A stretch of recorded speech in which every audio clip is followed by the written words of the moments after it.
Hello everyone and welcome back to the Business Boys Bodcast. As always, I'm Will and I'm joined by Hamza and Kath. Today we're going to be digging in deeper into an ongoing battle for the Lithium Corridor, a mining region in Western Australia which could be set to one of the world's most important spaces. Billionaires and conglomerates are currently battling over the space, and this is no surprise as lithium is only increasing in demand. Lithium is set to be one of the main materials to help the world's transition to renewable energies in its use within batteries. Australia is the number one extractor of lithium, accounting for 43% of global lithium extraction, and this isn't set to slow down anytime soon. Today, we'll run through an ongoing battle for the Lithium Corridor, the finances, some ESG ramifications, and some of the politics. Quickly, though, let's look into some Australian mining statistics. Australia is a country famed for its long mining heritage. We can see, however, that mining as a percentage of nominal GDP has drastically increased over time, moving from just below 3% in 1966 to just over 10% in 2008. This is due to areas like the Lithium Corridor that are becoming increasingly coveted after rising demand for the materials. Today we can see Australia is a major mineral producer, producing $121 billion worth of materials in 2020, further proving how much of a player Australia is within the mining space. This is further proven by looking at metric tons in millions of mining extractions in Australia, which was 1,199 in 2017. An impressive amount, although still dwarfed by Asia in terms of raw tonnage. So let's understand a little bit more about what's going on in the Lithium Corridor. The mining town of Kalgoorlie is home to what Google Maps describes as the super pit, also known as the Lithium Corridor of Power. We can clearly see this huge scar on the landscape, and this is part of what everyone is battling for. The Financial Times have reported that the fight for the Lithium Corridor mining rights started in September 2023, when US company Albemarle, the largest lithium producer in the world, agreed to pay $4.3 billion for Liontown Resources, an emerging project that has struck supply deals with Tesla and Ford. This takeover was followed, however, by Gina Rinehart, Australia's richest person, who built up enough of a stake in Lionheart to refuse the takeover bid. Rinehart has placed bids in other mining companies, stopping takeover bids, and another major player in the space, Chris Ellison, has been making similar moves.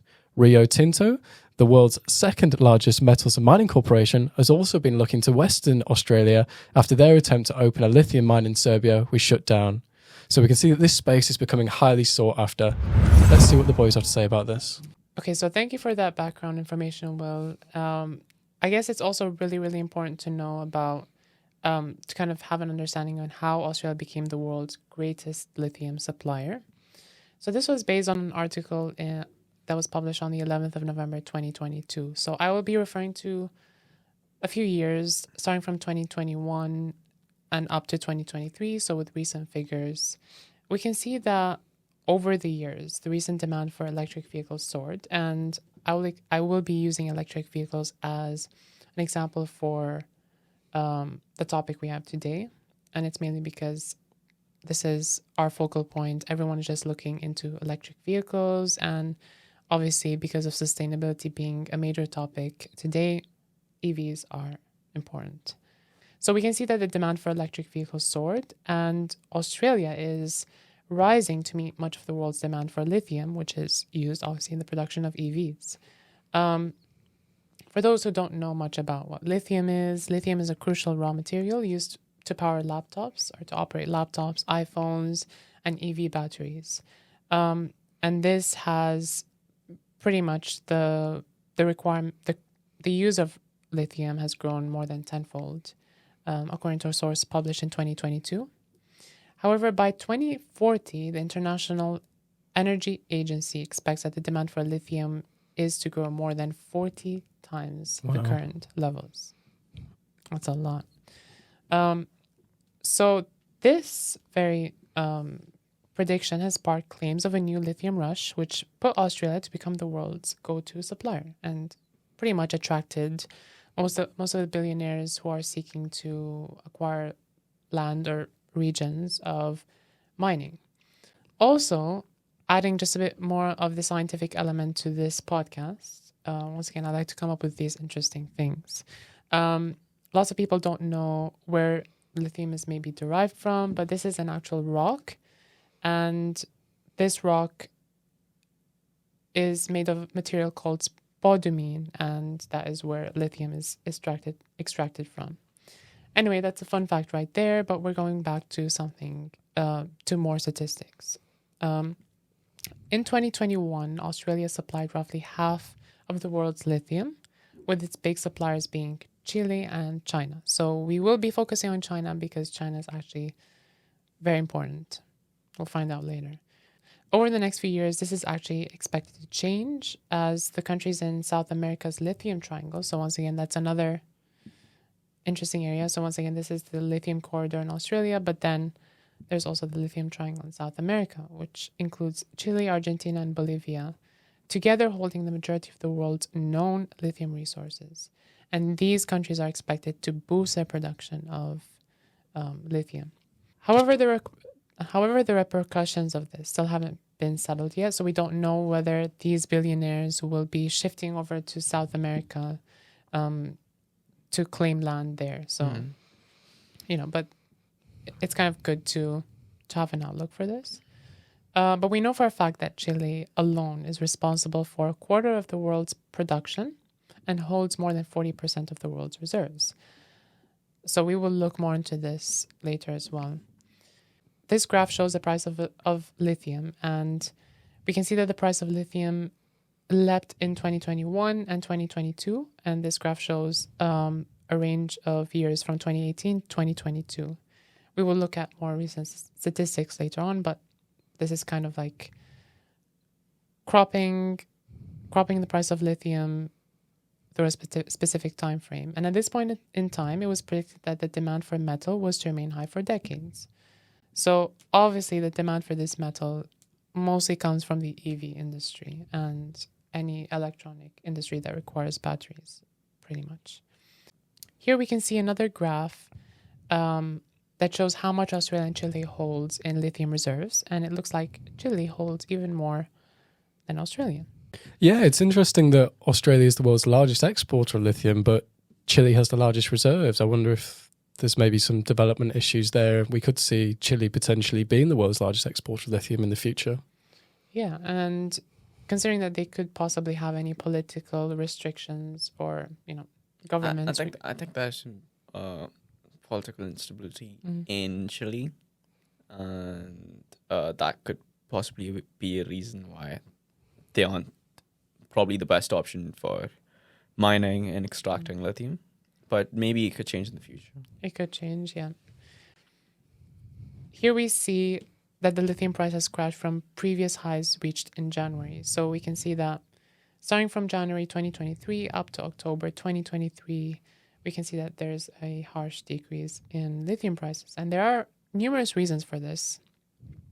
The reason for this mainly is the lower demand for electric vehicles in China.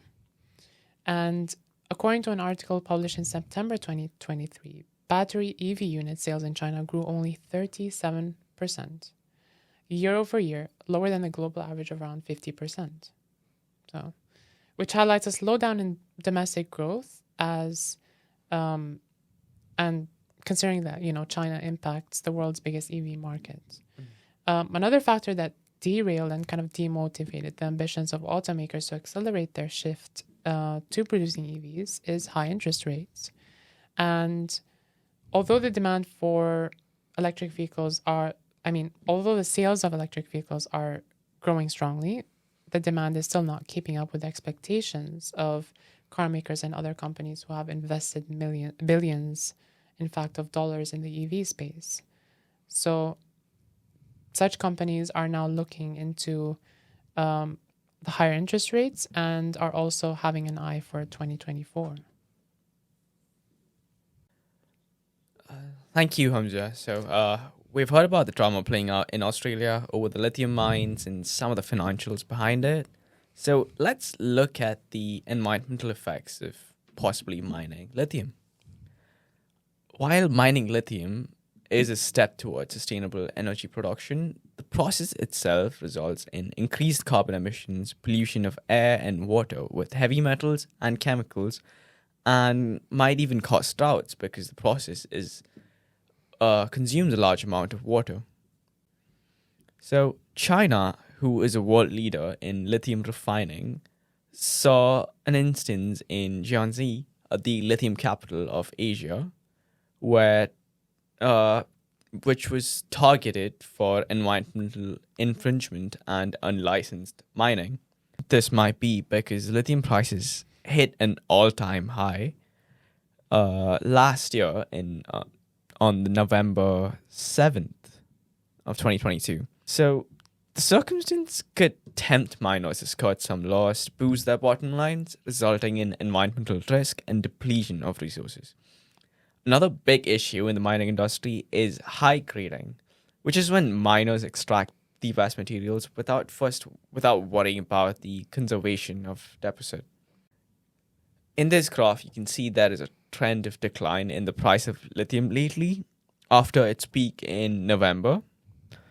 So if the prices of lithium are going down, why are the companies still fighting over control of lithium mines in Australia? It is because the EV market is projected to grow 26% a year annually, like Hamza mentioned before, and it's going to continue till the end of this decade, that is 2030. So even though the supply of lithium may surpass its demand right now, these companies are aware about its potential and does not want to lose out on the opportunity. Now we've spoken about the environmental effects, so I want to talk about Australia and its environmental legislation in particular. So Australia is one of the countries that has long resisted joining the 2/3 of countries who have pledged net zero emissions by 2050, which is actually surprising because Australia is one of the most developed countries, and you would expect them to be upfront. It's poor from them. Australia's 2030 emission target is only 26% cut on the 2005 levels, which is half the US and UK benchmarks. The country is a massive fossil fuels producer and uses coal for most of its energy purposes. Australia is also infamous for the mining sector's sway of the country's politics. So this is an interesting thing that I found out when I did my research on Australia. So Australia's former Prime Minister Kevin Rudd had proposed a super profits tax of 40% on mining profits in 2010. It is said that the industry spent over $22 million to rid the man who was tanking their profits out of power. So they basically kicked him out of power because they felt threatened by him. So this could be one of the reasons why companies are more incentivized to move to Australia, because they produce a conducive location to acquire resources because of the political nature in the country. Yeah, I liked the way you tried to kind of give us an overview of the environmental impacts of the lithium mines, Kath. I thought it would be interesting just to give us like a quick perspective, like a visualization, if you will, of what the lithium looks like in Australia in terms of the mining. So to try and understand how much of an environmental issue lithium mining is, we can see all the metals that were mined in 2021, roughly 2.8 billion tonnes. And it may be hard to spot, but you might be able to make out around 106,000 tonnes of that was lithium. We can see that around 8 kilos of lithium goes into EV batteries and around 14 kilos of cobalt, which is also another main metal in EVs. Therefore, just in terms of lithium mined in 2021, this amount of lithium would be enough to create 13.25 million EVs. This could potentially be a small price to pay when it comes to lithium mining to create these EVs, when lithium mining accounts for less than 0.5% of the world's mined metals. It's evident, though, that some forms of mining like this do have an impact on the landscape. It's not very nice. Mine there, I would want to live there. Wait, so do people actually live near these mines? It's if you look in the background, it is a town. Like, let me go to it as well. Oh yeah, there is. It's, if you just imagine like a normal, that is a city, that's a town. That's scary. I wouldn't want to live there.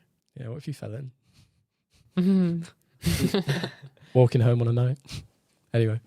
Yeah, now you mentioned that given the very small fraction of lithium that's been extracted compared to the total amount of minerals that have been extracted, it might not be all that bad.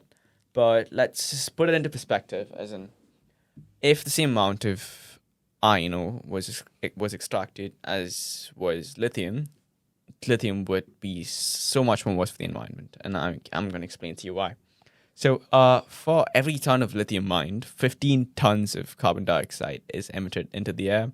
And the lithium extraction process uses a lot of water, so approximately 500 gallons per metric ton of lithium. And this can have a significant impact on the local water supplies, particularly in the arid regions where lithium deposits are often found. So that is not to say that there aren't much more sustainable practices when it comes to this. So lately, there is a method called direct lithium extraction, which is a method that is environmental friendly, and over 98% of the brine water that is used is recycled back, which alleviates the concerns about depleting water resources for nearby people. But then again, this is not the most cost friendly, and when it comes to companies protecting their bottom lines, it comes down to the choices the company makes. Interesting. Yeah, thanks for that kind of interesting perspective, Kath. It's important to think about it not on a global scale, but in terms of the actual impact it's having in its region. But regardless of whether you agree with lithium mining or not, big players are moving into the space, and there's no doubt that lithium will play a large role to come in the world's conversion to lower emissions. So for now, we've been the Business Boys.